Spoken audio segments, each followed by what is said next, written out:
కుంభమేళాకు తొక్కిసలాటపై పుకార్లు నమోదన్న UP CM భక్తులు సాధువులు అధికారుల సూచనలు పాటించాలని విజ్ఞప్తి.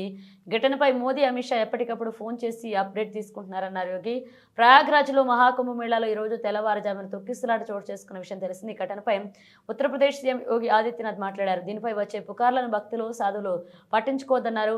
అధికారుల సూచనలు పాటించాలన్నారు. ఈ రోజు తెల్లవారుజామున కొంతమంది తీవ్రంగా గాయపడ్డారని, వారు ఆసుపత్రిలో చికిత్స పొందుతున్నారన్నారంతే. అలాగే ఘటనపై ప్రధాని మోదీ, కేంద్ర హోంమంత్రి అమిత్ షా ఎప్పటికప్పుడు ఫోన్ చేసి అప్డేట్ తెలుసుకుంటున్నారని, వారు కూడా పరిస్థితిని నిశ్చితంగా పరిశీలిస్తున్నారని తెలిపారు. ఈ రోజు రద్దీ ఎక్కువగా ఉంది. ప్రస్తుతం ప్రయాగ్రాజ్లో దాదాపు 8 కోట్ల మంది యాత్రికులు ఉన్నారన్నారు. నిన్న సుమారు 5.5 కోట్ల మంది యాత్రికులు పుణ్యస్నానాలు ఆచరించారు. త్రివేణి సంగమం వైపు పెద్ద జనసందోహం ఉంది. తెల్లవారుజామున 1 నుంచి 2 గంటల మధ్య బారికేడ్లు విరిగిపోవడంతోనే కొంతమంది తీవ్రంగా గాయపడ్డారంటూ తెలియజేశారు. श्रद्धालुजनों की भारी भीड़ है। लगभग 8 से 10 करोड़ श्रद्धालु इस समय प्रयागराज के अंदर मौजूद है। कल भी 5.5 करोड़ श्रद्धालुजनों ने महाकुंभ का स्नान किया था। ये जो भारी दबाव श्रद्धालुजनों के कारण और श्रद्धालुओं के संगम नोच पर जाने के कारण वहाँ पर एक बना हुआ है, लेकिन पूरा प्रशासन मौके पे वहाँ मौजूद है। रात्रि को 1 से 2 बजे के बीच में अखाड़ा मार्ग पर, जहाँ पे अखाड़ों के अमृत स्नान के दृश्य से बैरिकेड्स भी किए गए थे, तो बैरिकेड्स को फांद करके आने में कुछ श्रद्धालु गंभीर रूप से घायल हुए हैं। उन्हें तत्काल हॉस्पिटल में पहुंचा करके उपचार आदि की व्यवस्था उनके लिए की गई है। उनमें से कुछ श्रद्धालु गंभीर रूप से घायल हैं। लगातार प्रशासन स्थानीय स्तर पर श्रद्धालुओं की सकुशल स्नान कराने के दृष्टि से रात्रि को कल सायंकाल 6:30-7 बजे से ही मौनी अमावस्या का मुहूर्त प्रारंभ होने के बाद से ही लगातार लगा हुआ है। प्रयागराज में महाकुंभ में श्रद्धालुजनों के सकुशल स्नान करने, अमृत स्नान के लिए देश भर से आए हुए श्रद्धालुजनों की व्यवस्था के लिए, उनके कुशल क्षेम के लिए आदरणीय प्रधानमंत्री जी का प्रातःकाल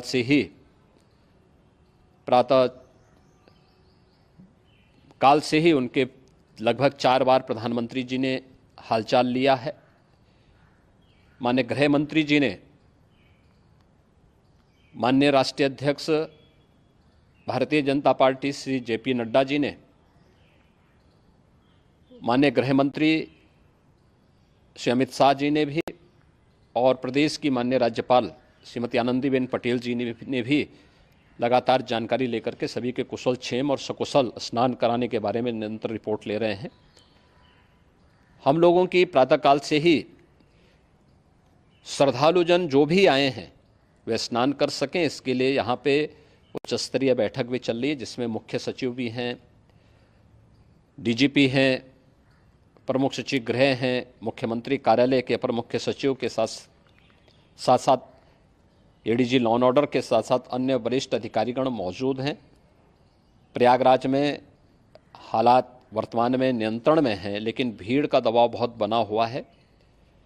अखाड़ा परिषद से जुड़े हुए पदाधिकारियों के साथ मैंने स्वयं भी बातचीत की है। आचार्य महामंडलेश्वरों से भी, पूज्य संतों के साथ भी मेरी बातचीत हुई है, और पूज्य संतों ने बड़ी ही विनम्रता के साथ इस बात को कहा है कि नहीं, श्रद्धालुजन पहले स्नान करेंगे और फिर जब उनका दबाव कुछ कम होगा और वे सकुशल वहाँ से निकल जाएंगे, तब हम लोग स्नान करने के लिए संगम की तरफ जाएंगे। अभी पहले श्रद्धालुजनों को, चूँकि देश भर से आए हैं, तो इसके लिए उन्हें सभी अखाड़े इसके लिए सहमत हैं और सभी लोग इस व्यवस्था के साथ जुड़े हुए हैं। लगातार इस दिशा में हम लोगों का प्रयास है कि जो अब तक प्रातः काल से ही आपने देखा होगा, कल मैंने बताया कि कल लगभग 5.5 करोड़ श्रद्धालु कल महाकुंभ का स्नान किए हैं और आज प्रातः काल तक लगभग 8:30 बजे तक 3 करोड़ से अधिक श्रद्धालु स्नान कर चुके हैं और ये लगातार जारी है। लेकिन संगम नोच पर, अखाड़ा मार्ग पर, नागवासुकी मार्ग पर लगातार दबाव बना हुआ है और वहाँ पर श्रद्धालुजनों की सुविधा के लिए भी हर प्रकार की वहाँ पर प्रशासन पूरी मुस्तैदी के साथ लगा हुआ है। और इसीलिए मेरी अपील है पूरे प्रदेशवासियों से, पूरे देशवासियों से और सभी श्रद्धालुओं से भी, सभी पूज्य संतों से भी कि अफवाह पर कोई ध्यान न दें, संयम से काम लें।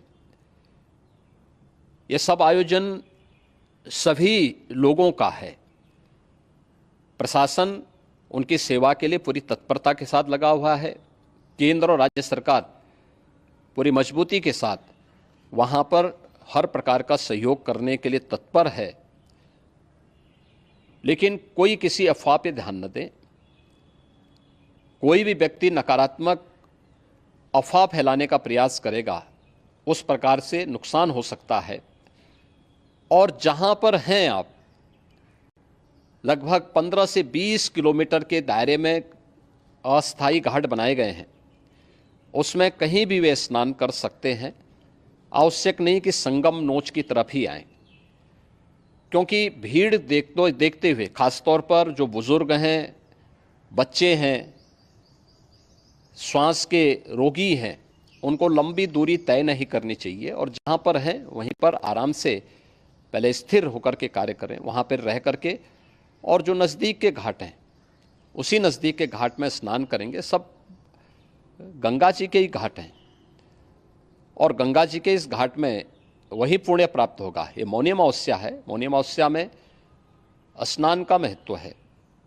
संगम में स्नान का दबाव बहुत ज़्यादा है, इसलिए सभी लोग अगर वहाँ पे इसमें अपना सहयोग करेंगे तो सकुशल हम सभी श्रद्धालु जनों को वहाँ पर स्नान करने में सफल होंगे। और फिर इसके उपरांत अमृत स्नान के लिए पूज्य संतों से भी, अखाड़ों से भी हम लोग अनुरोध करेंगे। जो घायल हैं, गंभीर रूप से घायल हैं, उनके उपचार की तत्परता के साथ व्यवस्था भी की गई है। उन सबके सकुशल स्वस्थ होने की भी हम कामना करते हैं। लेकिन मेरी अपील होगी कि कोई भी नकारात्मकता न फैलाने दें और न किसी अफवाह पर विश्वास करें। स्थिति नियंत्रण में है। हाँ, दबाव जरूर है, क्योंकि मैंने आपको बताया कि प्रातःकाल से सुबह 8:30 बजे तक 3 करोड़ से अधिक श्रद्धालु स्नान कर चुके हैं।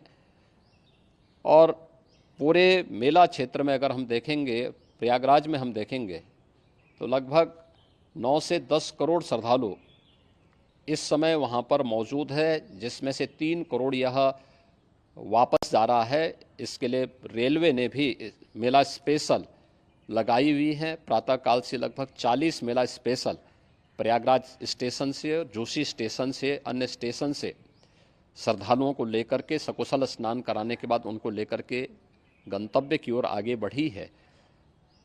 और लगातार ये प्रक्रिया वहाँ पर आगे बढ़ाई जा रही है। होर्डिंग एरिया भी बनाए गए हैं। प्रशासन जो वहाँ पर डायरेक्शन दें, मुझे लगता है सब लोग उसका पालन करेंगे तो सकुशल, क्योंकि पूरा दिन भर देर रात्रि तक अमृत स्नान का मुहूर्त है। मौनी अमावस्या का जो मुहूर्त है पूरे रात्रि भर है। इसलिए ये नहीं हो केवल इस पे कि हम अभी स्नान करेंगे, आवश्यक नहीं, कभी भी आप स्नान कर सकते हैं। तो उस पर ज़रूर सभी से मेरी विनम्र अपील होगी कि वे लोग उस पर सहयोग करेंगे तो सकुशल सभी को स्नान कराने में और सकुशल इस महापर्व को आयोजित करने में प्रशासन को और शासन को मदद मिलेगी।